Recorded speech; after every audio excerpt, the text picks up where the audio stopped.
Hello guys, good morning and welcome to our YouTube channel guys. And for today's vlog guys, nandito tayo sa Negros Occidental. At bago pong lahat guys, please don't forget to subscribe our YouTube channel at like na rin po ang page nito at sa magpagawa na rin po. Huwag po kalimutan na mag-subscribe.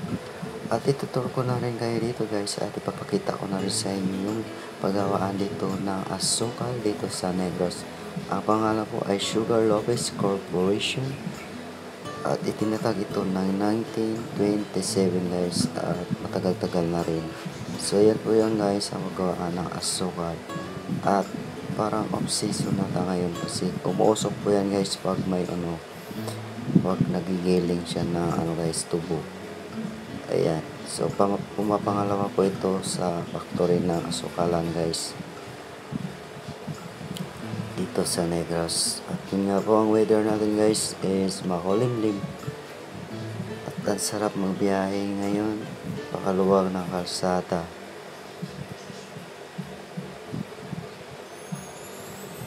So shoutout po dito sa taga Negros Occidental.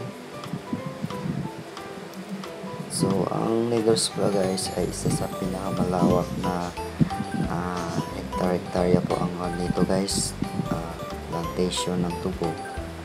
So ayun, at pupunta natin yung sa guys city proper guys. Yun nga, ayan, gumagawa ng kalsada.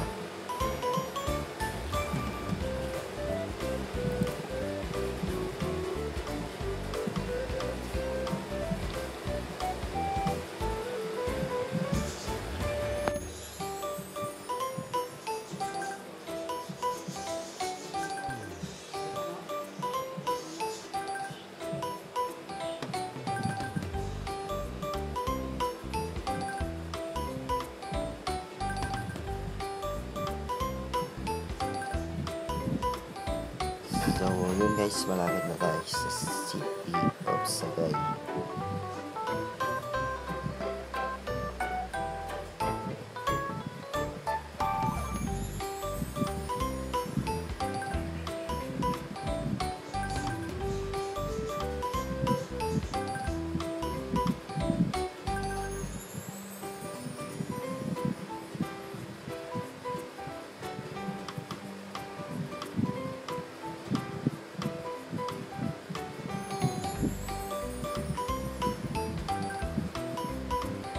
Dito rin po ginagawa ang kalsada dito pala guys. Ayan, approaching na tayo sa guys, Sagay City.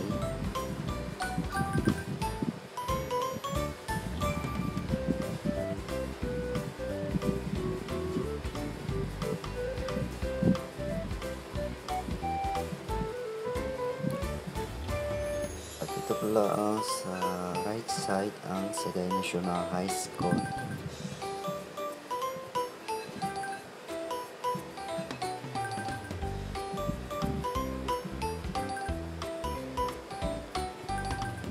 Here, Curie. And ito pala guys ang Prince Hypermart ng Sagay.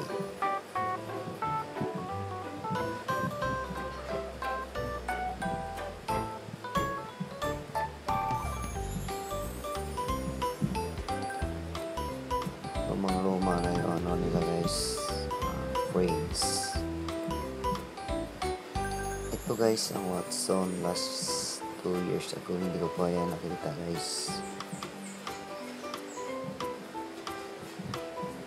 So yun,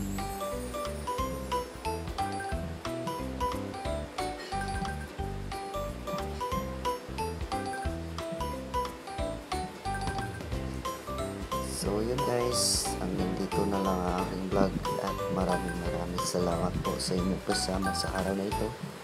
And God bless you all guys. Paalam po at bye bye po.